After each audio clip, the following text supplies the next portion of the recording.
Hello, everyone. Welcome to this episode of Shirley Talk. I'm Mike Mulry. I'm Kelly Duckworth. Kelly, how was your weekend? It was good. Not long enough, but cold, it was good. Good? Yeah, cold. Yeah, I don't like cold. We were just talking about that a second ago. So we do this every time. We ought to pre-record it, but just for the record, are you a doctor? Nope. Nurse? Nope. Tax accountant? Nope. Accountant? Nope. I'll never be that. Yeah, me neither. I can't stand numbers, paperwork. EMT, how about that? Nope. Nurse? Nope. All right, we do that. You can see we are professionals of nothing. So if you hear us say something today, please get professional advice. Talk to an attorney, talk to your doctor, talk to your nurse, talk to a tax person. So do not take what we say as gospel, even though I feel like we're pretty accurate on stuff. I think so too. Yeah. So, but anyway, get your professional advice. If you hear something that we say today, we say this is for entertainment and educational purposes only. So please, please, please get professional advice if you hear something that we say. So today we have Miss Melani. How you doing, Melani? Great. How are you, Mike? Wonderful. We were talking beforehand. Where are you from? I am from New Jersey. I'm by the shore. Yes, sure. I knew that. You told me we knew that before, but I just want to ask it to get it on record. So we're talking to somebody in New Jersey, and it's cold up there. And we were just talking about how miserable we are here in Kentucky because we're not used to it. No. I think we're far enough south to where we don't get enough bad weather that we consider bad weather. So. Well, I don't care. I'm born and raised in Jersey, and as I get older, it absolutely stinks with the cold. And the only reason why we are not snowbirds is because we have grandchildren. Yeah, They're anchoring us right here in Jersey. Otherwise, we would be in Florida right now. Yeah, we've talked about it. We got our whole life here in Kentucky, and I actually love Kentucky. I like the change of seasons a little bit, but I prefer the heat and the beach and the sun. So, but Us too. My dad is still alive, and my wife's parents are still alive, and we've always said, if anything happens, we may move south, but we're sticking around. We don't want to just move away from the family. So. Well, our house is the hopping place to be in the summer. There's nothing like a Jersey Shore summer, but because of all the wonderful tourism that we get, we can't go to the beach because it's closed. But it's closed by like 9 o'clock in the morning because everybody from up north has come down. Really? So Closed, yeah. So there's too many people on the beach and they won't let anyone. Oh my Lord, they all come from up North Jersey and the city and Long Island and whatever. Yeah. So we ended up putting a built-in pool in the backyard, and I have a built-in pool. I have a hot tub and I have a bar. Wow. So we are the happening place. Well, me and Kelly's going to come up and see you next week then. Okay. Be ready. Anytime not next week. Trust me, we're getting a foot of snow over Saturday. So we'll wait a couple weeks or a couple months. Wait a couple weeks, yeah. We'll bring Andrew Yoda with us. He can go with us. He's running the scenes back there. No problem. So, this is I've talked to you before and physically, but this is the first time we've ever talked face to face, even though you're on a video screen. So, we've known of each other for a while, and we met through a Facebook group that I guess he's a mutual friend. I knew Randy. I don't know if you knew Randy, but he created a Facebook group called Faces of Cancer. Yes. And we were put in that, and I've watched your journey over the years. So what type of cancer do you have? I had stage 4 stomach cancer. Yeah, I knew it was exactly pretty much what Randy had. So yes, exactly. I had what Randy had, and that's how Randy and I connected. Yeah. So how long have you been fighting this? I was diagnosed in 2009. Wow. I was given 6 to 9 months to live in 2009, and I just started my 13th year. Wow. That's crazy. And right now, they never tell you. And again, I am not a doctor. I don't play one on TV, but I'm very, very active in the gastro community, and I am a patient advocate and navigator. I mentor a lot of people that are going through the journey because with a rare cancer, stomach cancer only affects 25,000 people a year in the United States. Usually it's diagnosed at stage 4. So in the first year, 12,500 die. The odds of making it 5 years with a stage 4 diagnosis is 4%. I just started my 13th year. I wish I could tell you it was fun and, it's been a wonderful ride, but I've lost a lot of body parts along the way. So I help other people navigate their way because with a rare cancer, you really have to know what hospitals to go to. You really have to know what questions to ask. So I'm kind of on the cutting edge of the technology, and I talk to patients all the time, but they never, ever will tell me that I'm in remission, because with stomach cancer, they don't want to say it out loud, I guess. They always tell me I'm no evidence of disease. They Yeah. call you Ned. Ned.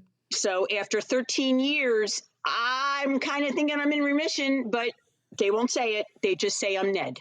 Well, I'm still baffled by 6 to 9 months to live, and it's been 13 years. So, first of all, I mean, it's been 13 years ago. Do you remember what was going on that you thought you might have some problems? Did they diagnose it pretty quickly? Was you just feeling sick to your stomach all the time, or what? I tell everyone I wish I had pain. Yeah. It's a silent killer, just like ovarian cancer. So nothing. Most people get absolutely no symptoms whatsoever. My symptom was I had a tightness under my breastbone, like my bra was too tight. And I remember going to my husband and saying, if I go to our family physician and I tell him I feel like my bra's too tight, he's going to tell me to buy a bigger bra. That's the only symptom I had. That started in January of 2009. By the time I actually went and saw my primary care physician, I had lost 30 pounds and I was unable to keep food down. Now, that was July. Okay. That was July. And my primary care physician had said to me, when were you thinking of coming to me? And I said, well, really, I was going to wait until I lost 50 pounds in case you reverse this, because I'm a woman. I lost 30 pounds. I was thrilled. Yeah. But you weren't doing anything to lose the weight. I wasn't doing anything. Yeah. I was in a very, very high pressure job. And in 2009, the bottom had fallen out of the technology market, the market in general. And I sold technology to businesses. So it was very, very hard. Everybody thought I had a ulcer. Then I had gone to my primary care. He ran some preliminary tests and it came back that I was very anemic. And he said, bleeding ulcer. I went to the gastro, who is a mutual friend of a friend and has been treating my husband for acid reflux for years. And I was 49. I was strong like bull, except for the fact that, I was losing weight now and I was anemic. Nobody thought I had cancer. It was the furthest thing from anybody's mind.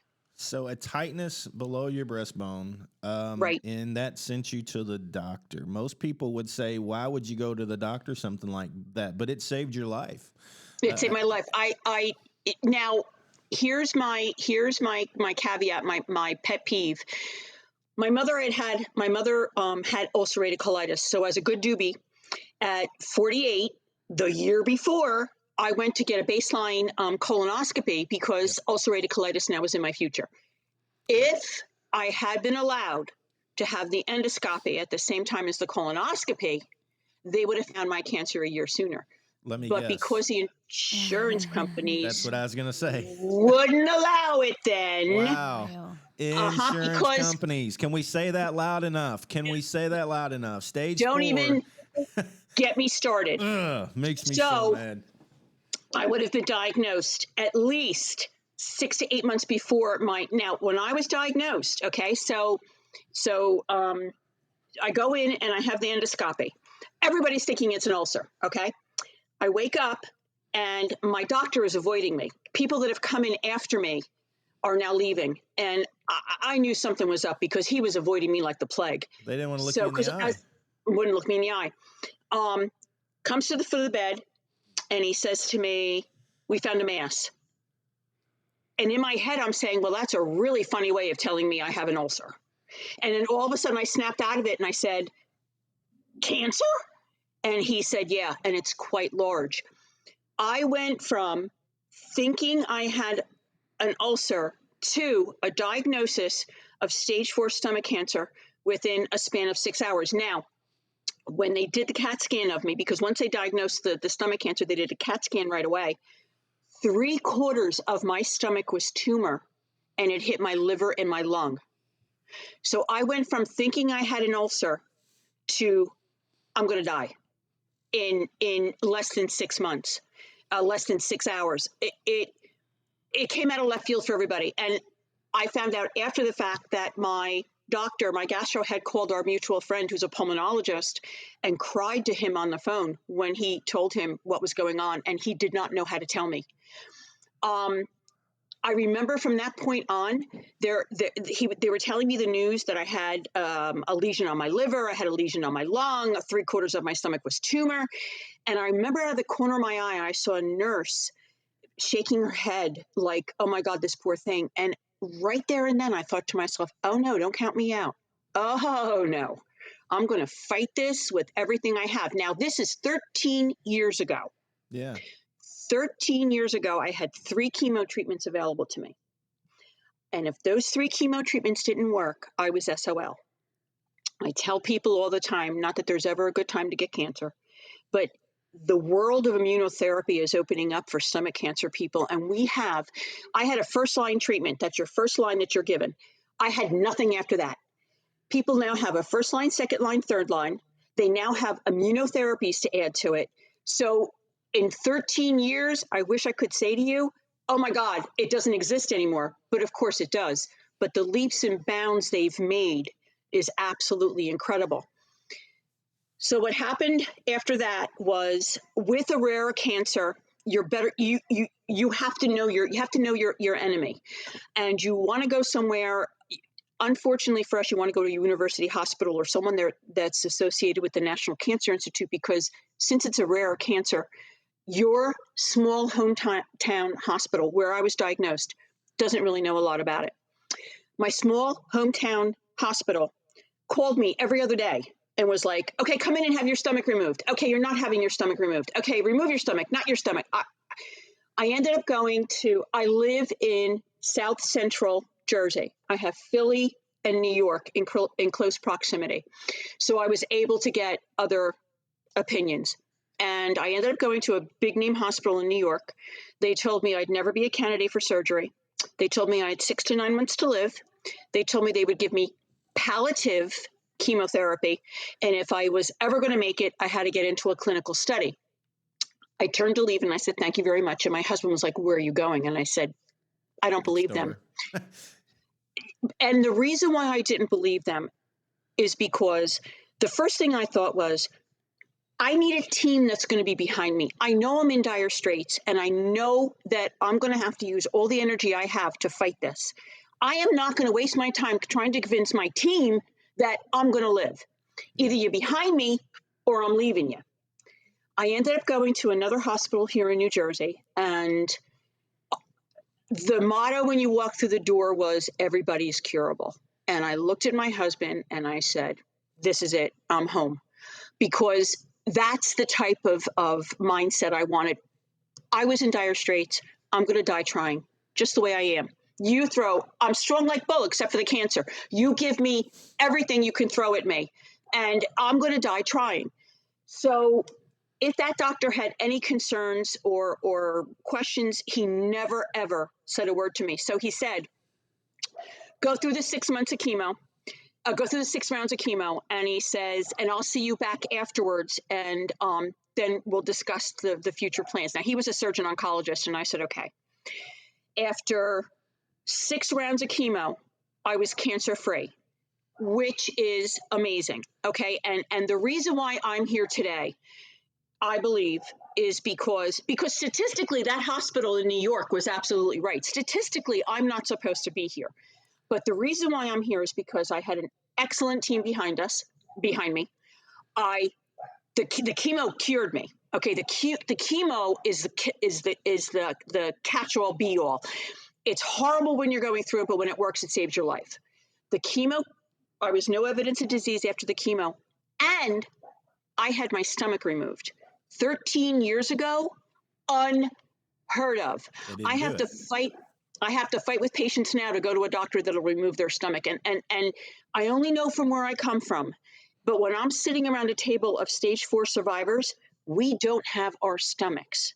And that is something I fully believe in. Now, caveat to that, with immunotherapies being introduced, I don't know if that's going to be the way to the future, because these immunotherapies are doing really, really well with stomach cancer. So maybe you won't have to have your stomach removed in the future. I don't know. But I know right now, it is the 5th largest cancer killer in the world. But because we don't get it here in the United States, we don't get money. So we're the least funded. We're one of the 7 deadliest cancers, and we're one of the least funded. But what they do in the Eastern countries, Korea, Japan, China, where it's prevalent, you're sitting there at work. You go out to the van for your lunch. You go out to the van. You have an endoscopy. You come back in. If your endoscopy shows that you have cancer, you have your stomach removed. Really? Yes, that's how the Eastern cultures treat this. We don't do that. And why don't we do that? Because of the insurance companies. Yeah. It's a huge Drives me undertaking. crazy. Yeah. I know. I'm finally happy that they're doing endoscopies when they do colonoscopies, because if they would have done that for me, I don't know if it would have been stage 4. I can't be like that. I can't, would have, could have, should have. But early detection is always your best response to, it's the best offense to a defense. You have to have early detection. And the only way to detect this is with an endoscopy. And But now you that they're wouldn't have starting never to, had that because they had ruled you out since your mom had colitis. right? You should have popped up a red flag because I thought it was so many years before your parents had it or passed or whatever is when they legally should start checking you. But you know, the insurance companies, they decide everything, and it's Everything. wrong. It drives me crazy. We know several people that have passed from breast cancer, and they weren't even near the age to have their annual exams. But the insurance companies, I mean, I hate to call you out, but I really feel like we've been trying to identify the root of this problem. But you know, what you went through, most people don't have the money to pay for those tests. Right. So, you know, people are going to continue to die if the insurance companies don't start changing things. You know, Mike, honestly, I never planned it this way, but every one of the hospitals and tests I had were in network. I had no idea. I was fighting for my life. I never checked to see if they were in network or not. But everything I went through was in network, so I didn't owe a lot of money. Of course, I owed money because you always do, but I didn't owe a lot of money. But you're telling me I have 6 to 9 months to live. You're telling me I have this cancer inside of me that's growing. I'm not going to check to see if you're in network. Yeah. I want to go to the best. And with this cancer, you got to go to a really well-known university hospital. So you're going to pay top dollar to begin with. So and I have to say, I was only allowed one PET scan my entire cancer journey. That's all my insurance would pay for. I had to get a CAT scan with contrast, which in the scheme of things suck. Okay. But for the type of cancer I had, I should have been getting PET scans. Nope. I was allowed one PET scan, and that was it. Yeah, we're in it for the wrong reasons. We've been talking Don't about even. get some T-shirts made, start selling them that says "Profits over People" because that's exactly where we're at right now. And more we try to expose this kind of thing. It always comes back to the insurance company. And I've got friends that work at insurance companies, and they've sent me nasty messages before. But you know, at what point are we marking this down as insane? You know, Exactly. you got the ability to help somebody and do a test. And you won't do it because of money. To me, that should be murder. I just and the person doesn't survive. That should be classified as some sort of, I don't know, some sort of felony. I agree. I mean, when are people going to start being held accountable? You know, you didn't do anything, I'm sure, to get your cancer. You know, a lot of people say, well, somebody smokes, they've got lung cancer. Nope. They get what they get. You know, I know 2 or 3 people right now that have lung cancer that never smoked a day in their life. Absolutely. But at what point are we going to start holding these people accountable? What happened with me was, now here's the backside, the plot thickens. 2015, first of all, insurance have to be not-for-profit, which is not the American way, and that's why it's never going to happen. Because if they were not-for-profit, then they would be for the good of the people, and that would be totally different. But when you have to answer for a bottom line, it's never going to happen. So with that said, in Louisville, there is a company here many years ago. You can Google it. They paid $67 billion to buy out a competitor. So if they got 67 billion to buy out their competitors, to me they're not spending enough on patient care when people apply for assistance. Agree. 67 billion with a B is what they paid for it. I'm going to look it up just to double check while we're sitting here, but I know Well, that's what they did. in 2015, they told me at the age of 49 to have stage 4 stomach cancer was like being hit by lightning. I don't believe in coincidences. So in 2015, I had an anomaly in my left breast. Being in the gastric cancer community, I know women that have had gastric cancer have a higher risk of lobular breast cancer, and they don't know why. So my mother had breast cancer at age 62, had a mastectomy, and did not have a reoccurrence until 82. I'm sorry, she had a lumpectomy, and she did not have a reoccurrence until 82. She had to have a mastectomy. So we didn't put two and two together. Nobody thought of anything. My doctors at that point, with the anomaly in the left breast, they said to me, okay, they said, first of all, your odds of having breast cancer are like 125% because you've already had stomach cancer. So it gives you like a predisposition to it. And I'm like, okay. And then my oncologist said to me, I want you genetically tested, which they were not doing back in 2009. He said, I want you genetically tested because he really thought I had something called Lynch syndrome, which affects a lot of different organs, and it does affect the stomach. The geneticist that I went to, who was awesome, thought I had the CDH1 gene, which is a stomach cancer gene. It's actually a stomach cancer gene. As it turns out, I carry the BRCA2 gene. I carry the breast cancer gene. I had a proactive bilateral double mastectomy, and I never had breast cancer. So you're telling me, okay, so now you're telling me that with a BRCA2 gene walking around in this world, I have an 85% higher risk of getting breast cancer than anybody else. Mine comes out as stomach cancer, and the anomaly in my breast is nothing, which so basically what happened was, when they called me and told me it was BRCA2, which, okay, I'm one of 8 people that the huge hospital in New York knows of, because they finally got a hold of me, because now they wanted to study me because they couldn't kill me. I was one of 8 people that they knew of that got stomach cancer from the BRCA2 gene. So it's like, I don't think it's that rare. I think they just weren't testing for it years ago. And now when they start to test for it, they're going to find more. So here's my problem. So now with the insurance companies, now what are they going to do with that information with me? I have BRCA2. I had stomach cancer. Right now I'm on Medicare. I've been on Social Security disability since 2010. Okay? But if I'm a private insurance company, would you want to take a risk on me? I sure as hell wouldn't. I've had my thyroid decided it wasn't going to play nice with others, so I had my thyroid removed. I'm hollow inside. Hello, no, there's nothing in there. I had a hysterectomy at the age of 40 because not cancer, and thank God I did, because I was actually lining my life up to have stomach cancer, because I had a fight with my gynecologist. I said, I don't want to go through menopause. Don't take out the ovaries, just take out the uterus. He said, I'm not going to leave anything in you that's going to cause you problems later on. And I know I would have had it hit the ovaries. I know I would have, because it already hit my liver and my lung. So I had nothing for it to hit there. Okay. So I had the hysterectomy. I had the stomach removal. My esophagus goes directly into my small intestines. And the coolest thing in the world is my body made its own pouch. I think that's so cool. The body is amazing. I've heard that happens sometimes, but that doesn't happen for everybody, does it? Doesn't happen for everybody. And sometimes the doctor will actually give you a pouch because they say it's easier to eat if you have one. My body decided to make one, which I think was great because I'm a foodie at heart, and it knew I wanted to eat. Yeah. So I've had stomach cancer. I've had the thyroid removed. I'm BRCA2 positive. Now I suffer from malabsorption and malnutrition because your small intestine was never designed to accept the food directly. And there's certain things that your stomach does that other body parts don't do. Yes, you can live without a stomach, but it's a new kind of normal.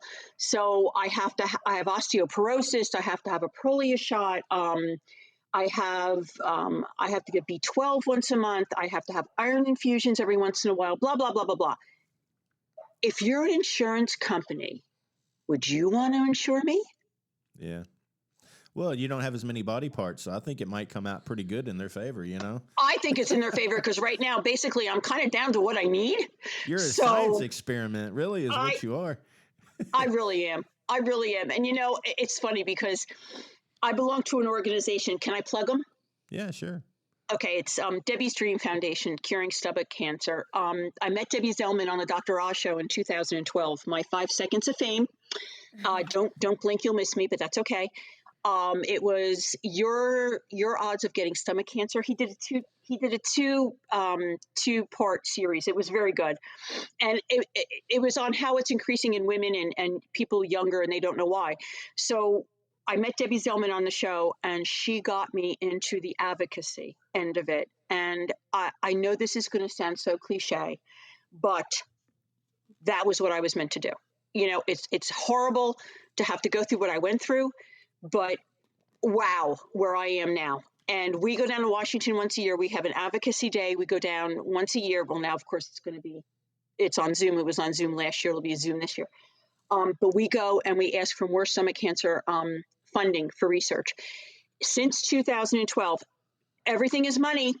Everything is money. And the Department of Defense tells the National Institute of Health and the NCI how much money they're going to get as a budget. Now, the reason why it's the Department of Defense, which makes absolutely no sense in our minds, but here's the thinking behind it. During the World Wars, when the veterans were coming back, they had a lot of lingering issues. They did not know what to do with this, so they made the Veterans Affairs, okay? And they made the National Institute of Health because the DOD was funding the care of the long-term survivors of the wars. So we have to go to the DOD. We have to ask them for funding. We have to ask the appropriations for funding for research. If you don't have your separate line item on the budget, we got grouped in with the 7 other deadliest cancers, and we had to split a pot of, let's just say, $100 million, okay? Debbie ended up getting us as a line item since 2012. I think 2012 or 2014, don't quote me. Last year, stomach cancer funding got $225 million on its own. Wow. So what we do is we go every year in their faces and we put a name to the disease and we tell them all about us and we tell our stories and we thump for more funding. So again, it comes down to money. The more money you throw at something, I mean, look at breast cancer. My God, they consider breast cancer a manageable disease now. That is, if caught early enough, yeah. If caught early enough, but yeah. we have mammographies, mammograms. You have no early detection for stomach cancer. They will not do the endoscopies. Yeah. They will not do them. Yeah, it just doesn't make sense to me. In today's world, the way technology is, they should be able to scan our entire bodies for about $10. I agree with you. That would probably cost $10,000. But to go back what I said, the insurance companies in Louisville bought one another out for $2.6 billion, but Cigna back in 2018 bought Express Scripts. It's I guess now they sell prescriptions for $67 billion. So that goes back to the money that these companies have that they're not spending on people to have the proper tests, but they've got it to buy out their competitors and other stuff to grow the business. It should be nonprofit, but or a form of it, or limited somehow. It's got to be regulated, because if you've got that money built up, but yet you're telling Kelly she can't have a test that might prove that she's got cancer, that's wrong. Completely wrong. And it makes me sick every time I hear somebody say, well, they told me I couldn't have the test and I don't have the money to pay for it. Happens all the time. All the time. I talk to people all the time. And a really, really sad part that nobody understands is the people on Medicaid. If you have a person on Medicaid that gets my disease, nobody wants to touch them because everything costs money and they don't want to deal with the fact that they're not going to make a lot of money on that Medicaid person. That's horrible. Yeah. It's just like, it's interesting you bring that up, because I've got an appliance that's needs some repair. It's a dishwasher. It's under warranty. the company that can fix it doesn't want to do it because they don't make enough from the warranty companies. They don't want to do the job. It's the exact same thing in the medical. I mean, what are we doing to people? We're in the world of helping people, not saying, well, you don't have enough money to help me. How do you look somebody in the eye and say, I can fix you, but it's going to cost you $10,000? And the person says, I don't have $10,000. What do? Just say, sorry, you're going to die. I mean, how do we do that to people? Mike, I'm going to give you a statistic. I'm going to give you a statistic. 85% of the people in this country that have an ongoing health issue, be it cancer, heart disease, diabetes, whatever, major, okay, have to declare bankruptcy. I know. Because they cannot afford it. And let me tell you something. That's what we had to do. Okay, so now my job fired me within a year. Look, at that point, I was very upset because I loved my job. But now, in hindsight, best thing that ever happened to me because I could devote my life to advocacy. Okay, I'm on Social Security disability, which is a third of the money I used to make. But I still have the same bills every month. They don't care I'm making a third. So now I came out of the hospital owing, let's just say $20,000. Okay. Well, for me, that might as well have been $1 million because where am I going to get that money from? I'm not making any money anymore. Yeah. We went to a bankruptcy lawyer and we had to declare bankruptcy, and I felt humiliated. I felt ashamed. I felt like it was my fault. And he said to me, he goes, you have to understand this. He said, this is what the bankruptcy laws are made for. They're made for people like you that go through an extenuating circumstance to have no control. It should never, ever get to that. It should never have to get to that. But I was in a symposium at one point, and one of the pharmaceutical companies told us that 85% of the people that have ongoing medical issues have to declare bankruptcy. That's disgusting. The pharmaceutical company tells you that as they hand out annual bonuses to people in the millions. And I'm all for make your money. But at what point is it ridiculous when you're telling people that they can't cover tests and stuff that they need to see if they're going to live or die? I just don't understand. There's so much. And the medications. I talk to people all the time that they have to decide whether trying to eat or take a medication because they owe an out-of-pocket. And the pharmaceutical companies, the clinical trials and whatnot are fantastic for my disease. You have to have it. But what they do in this country is research and development for a new drug is on the backs of the American public. So in other words, if you're marketing a new drug, we pay for it here. That's why people go to Mexico to get their drugs sometimes, because Mexico doesn't have that added burden of the research and development fee. That's what they're trying to do now, is trying to make it an even playing board, because we fund the research and development of all these clinical trials and all these drugs. And I talk to people all the time where they can't get their medicine because it's too expensive, and the out-of-pocket is like $600-700. That's ridiculous. Yeah, the only way in my mind to fix this is create competition in the pharmaceutical worlds. And if you create competition, the price goes down. You know, they hold patents on medicine for so many years, and after that, it can be released, and China starts making them on the third market. But you can't get that stuff. You can't get it. I had a friend that needed life-saving medication for his daughter, and he had to fly to Canada to get it because it was $10,000 here in the U.S., and he could get it for $200 in Canada. What's wrong with this picture? I agree with you. I don't get it. I agree with you. One of the shots we get here in this country, if you have gastric cancer and if you have what's called HER2 positive, it's a hormone. I was not, I forgot how many percentages are. We benefit from other cancers research. So they found out through breast cancer that if women are HER2 positive, there was this drug called Herceptin, which can help you. Well, they also found out now that the gastric cancer secretes this hormone as well, and Herceptin helps gastric people if you secrete this hormone. $20,000 for a shot. $20,000, and some people are on it for their lives. What idiot in the world that creates that price thinks that people can buy it? The problem is people figure it out because they have to, or they're going to die. Right. But most people just choose to die. They can't afford it. How are we okay with this in today's world? It doesn't make. I'm just get baffled every time I hear these idiot stories. We talk about people who are sick and can't afford the basics and they can't get treatment. And you got that one moron that says, "Oh, they have to treat you in the United States." No, they don't. No. They have to. They legally have to provide life-saving skills if you're going to die. Like on, they hit your heart with the paddles or whatever. Outside of that, they don't have to give you treatments. They don't have to medicate you if you've got cancer. They don't have to do any of that. No. No. And what's really a shame is nobody, and this is why we go to Capitol Hill as well, because they have to hear our stories. They have to hear what we're going through, because it's wonderful for me to say I'm a 13-year survivor and blah, blah, blah. And yes, unfortunately, I'm a miracle and I don't want to be. I wish I was the norm. Most people don't survive.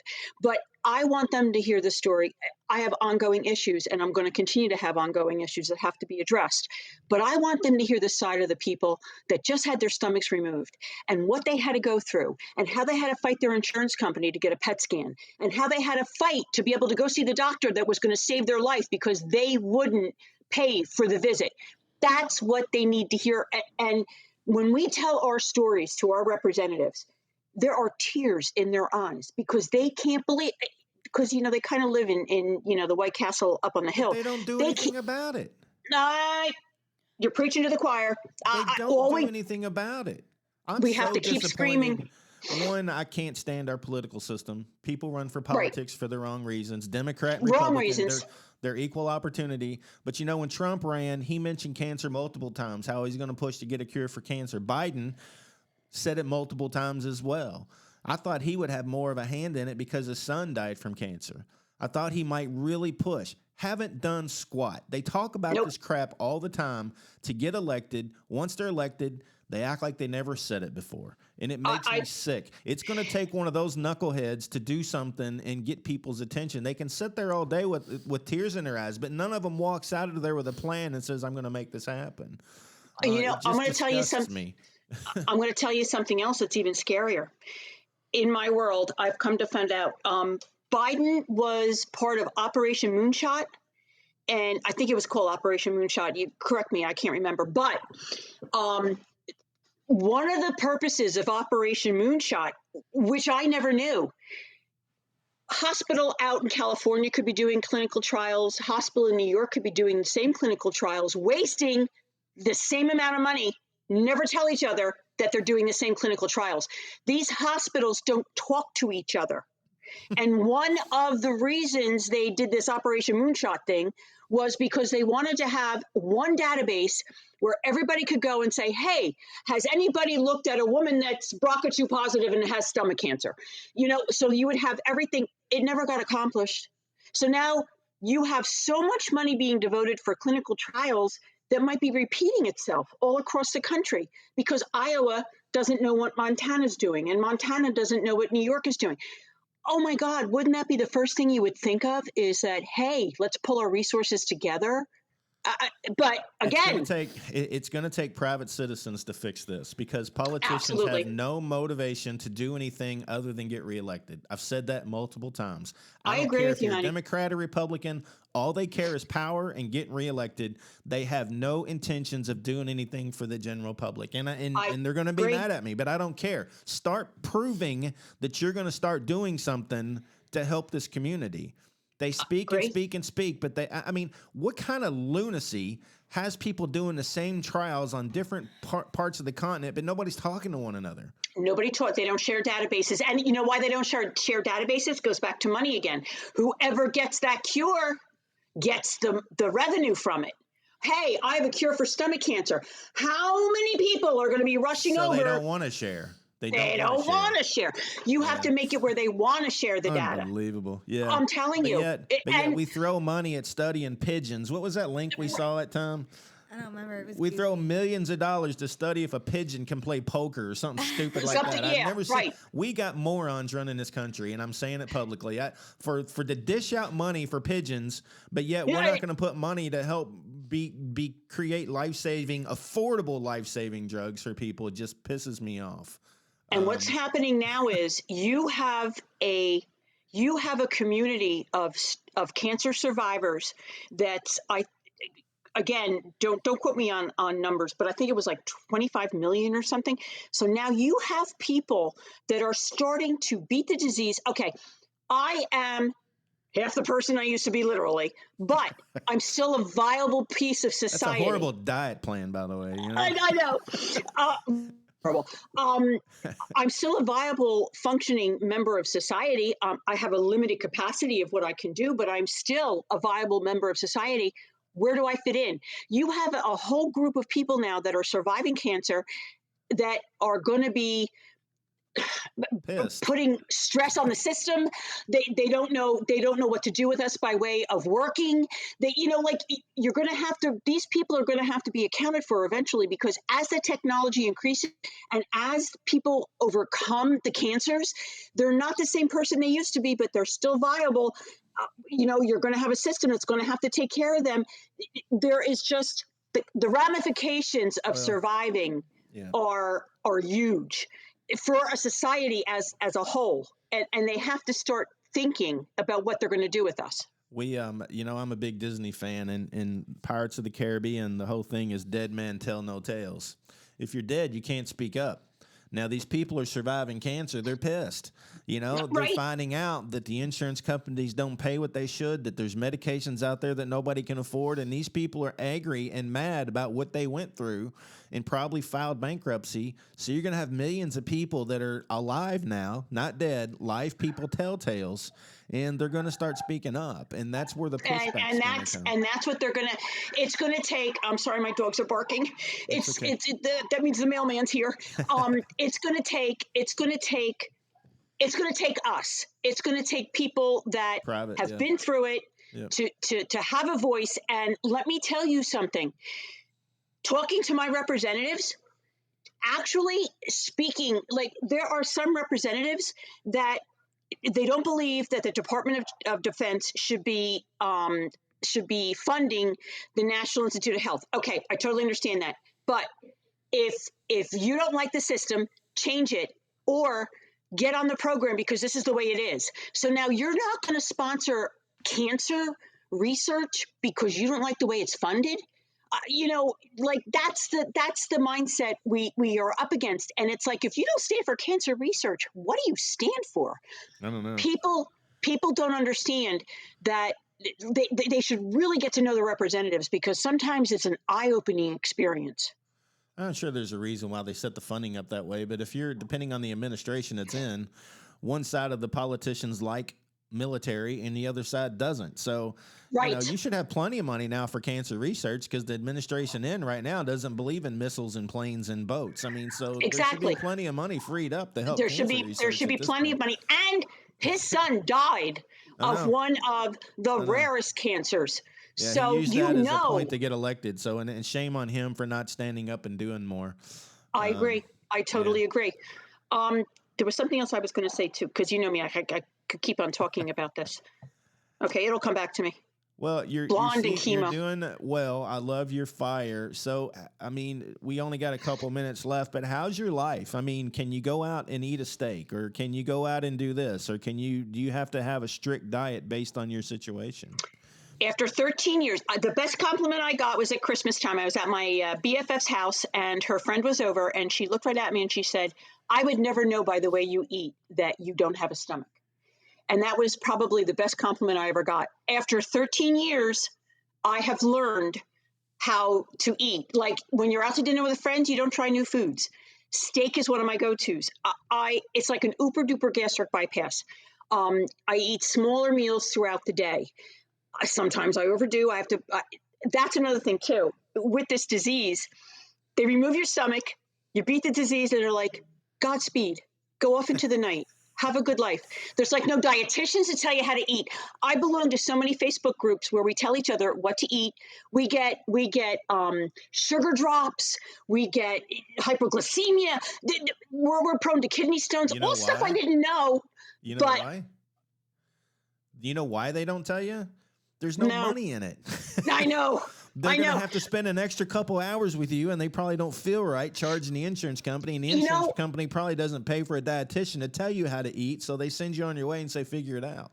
my doctor, I love my doctor. I'm in love Yeah, with him. good. And Debbie's Dream Foundation got the opportunity because we're so big in advocacy. The National Cancer Institute, the National Cancer Institute came to us and said, what can we do proactively? Well, they want to start a group. What can we do proactively to begin to look into helping stomach cancer? Like what, far short of giving everybody an endoscopy. But my doctor came back and I asked him a whole bunch of bullet points, and he came back and it all came down to money. He said they're never going to give everybody in the United States a baseline endoscopy because the insurance companies won't pay for it.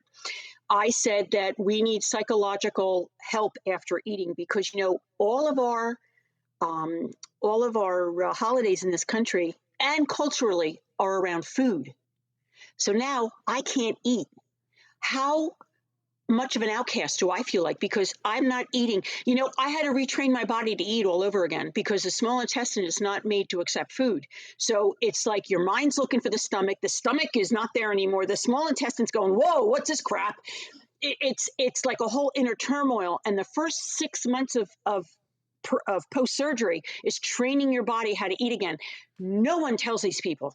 We need a psychologist. We There's need a no money in it. dietitian. There's No no money in money it. in it. There's And no they money tell in you it. up front, they wish they could give everybody a dietitian, but they can't because there's not enough people in the field and there's no money. The hospitals are stretched thin, and now during COVID, forget it.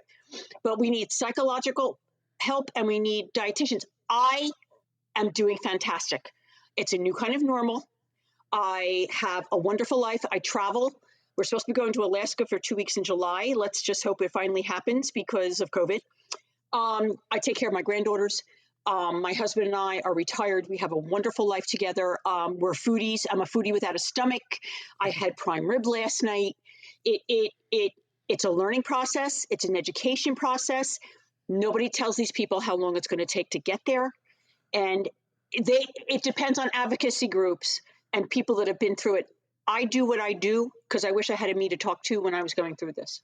Yeah, hearing your story is interesting because we all know our mutual friend, and I hate using his name, but he basically starved to death.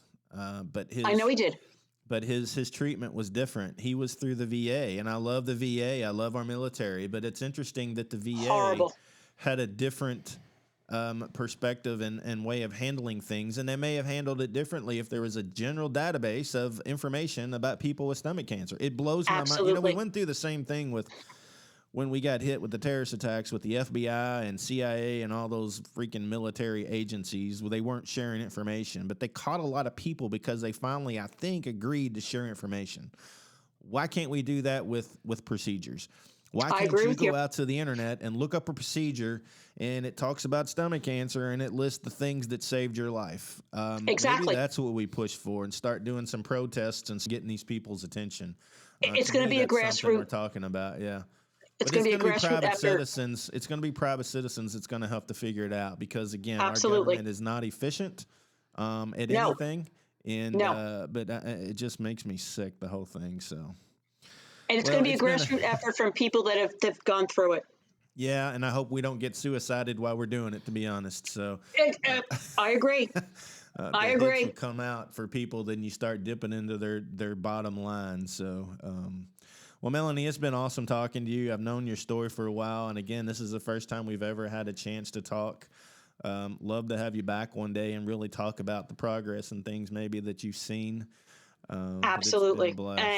You are fantastic. I follow you all the time, and I appreciate all the good you're doing because my organization, we don't get enough funding to help out financially. That's a whole nother story you and I can have because everybody comes to me and asks me, where can I get help financially, and we are not equipped for that.